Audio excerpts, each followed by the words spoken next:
So today we're going to talk about the different ways we need to take care of our kitchen appliances that a lot of people don't tend to think about, but a bunch of mine came due at the same time, so it made me think about it for you. So first thing we're going to work on is the toaster. Toasters tend to actually start on fire pretty easy. So this is an easy one to very quickly do. You can hear I already pulled out my garbage can there. So all I'm going to do is set my phone down here, and you will see that I am going to first unplug my toaster so I can get it out here over the garbage can. Toasters have a little slide out on the bottom, so mine is a 4-piece toaster, so I have 2 slides, so they just pull right out and they tend to collect crumbs. And so I'm just going to pull them out, empty it out, and now you can kind of actually see in there. And then the other thing I like to do is take my toaster upside down, because sometimes there's bigger crumbs that won't fall all the way down into the trays. And then the other thing now, which you can't see, is now that I moved my toaster, a bunch of other crumbs have fallen out. So we're gonna slide those out and just wipe these off a little bit better, and then slide these back in. So that's all you have to do to take care of your toaster. And depending on how often you use it, you know, maybe you need to do this once a week or once a month. We rarely use our toaster, so for us, this is more like once every couple once every couple months. So that's appliance number 1. Appliance number 2, Keurig. I don't drink coffee, so I don't know how to do it, but I know that you need to run water through it every now and then to clean it out, okay?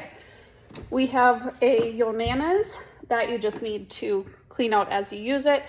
SodaStream, I don't know if you have one of these. You can kind of make your own carbonated drinks, just keeping it clean. And every now and then you have to replace the cartridge in the back. That's all you have to do with that one. But the next big one is if you have a water dispensing refrigerator. And you'll know if you need to replace the filter, because you'll see in here, we've got all of our little options, but filter reset light is on. So that means that we need to reset the filter. So what we're gonna do is we're gonna come in here and we are going to follow the directions, and it said to twist it 90 degrees and then it should come out. I'm very apprehensive about this because our last refrigerator actually had the water filter explode. I'm gonna put my phone down. The water filter exploded and we didn't know it happened. It happened overnight and flooded our house and caused $60,000 worth of damage. So as you saw, I was being very careful because water is coming out of that filter. So I need to kind of clean up a little bit of my mess, because just a little bit of water is going to come out of there because it is the water filter, right? So water does come out. Then I'm going to grab my new water filter, which is right here. I'll just get these off Amazon. Nothing fancy. Some of these you do have to soak first, so read the instructions. This one doesn't have to be soaked first. You just have to slide her back in. And they all have directions on how they go in. Oh, and I did not get mine in because it would have stayed in place, and it did not. Ugh. I am not strong enough today. There we go. Okay. You'll know because it really won't stay in place. So you can see it's kind of nice and tight in there. And my, sorry, my fridge is yelling at me. So that's all it takes for mine. But then the additional step now that I have to do, I'll do off camera, is I have to run my, my water for 5 minutes to get all of the new particles or something out of that filter. Okay, so that's that. Next thing, if you have any other kind of toaster oven. This is an air fryer. Mine actually has something similar to a toaster. So it just has this bottom tray. I actually just cleaned mine yesterday because we use this every day. So it's something I watch very closely because otherwise stuff can get really burned in there because of the high heat. Okay. Then microwave. Oh, you know what else I forgot to tell you though, very quickly. This is kind of just like with your car and the check engine light.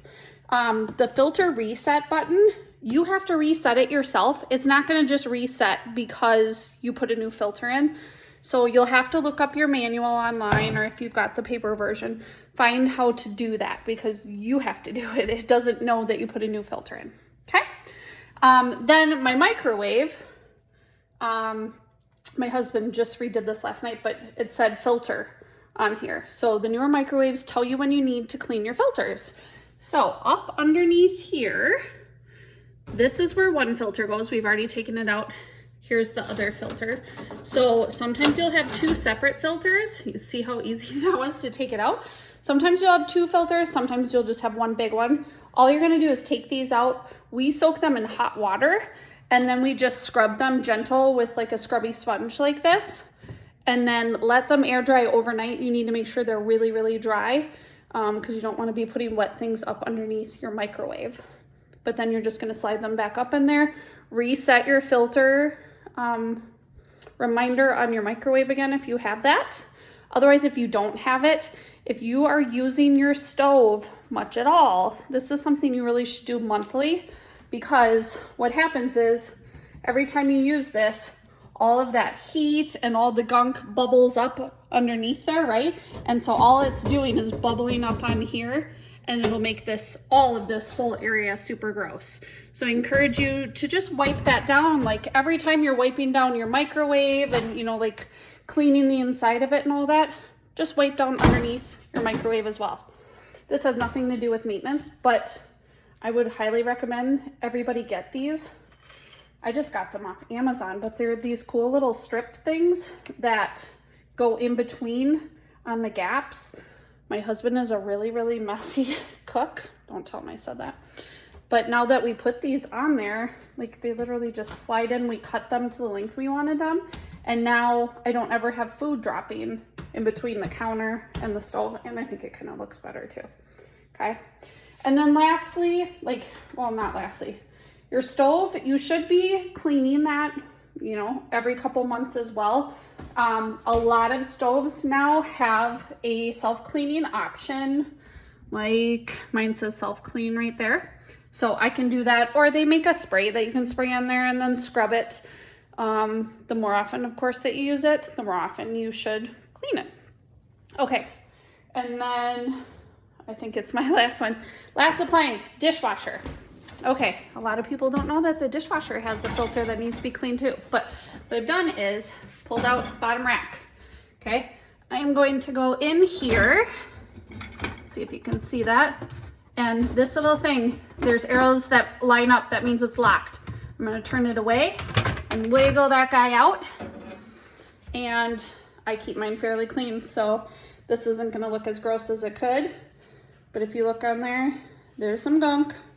This is often wet, and so mold will grow on this. All you have to do is wash it like it's another one of your dishes, okay? I like to use like a little toothbrush or something because you kind of got to get in those little crevices in there. Otherwise it doesn't stay clean. So make sure to wash this every couple weeks. And again, you saw it super fast to pull out, and you put it in the same way you take it out. So make sure to take care of that as well so that you're not getting mold in your dishwasher. Otherwise it's just pushing that mold around on your dishes that you're eating on, and that's kind of gross. So that should be it for most of the main appliances in your household. So hopefully that helps you.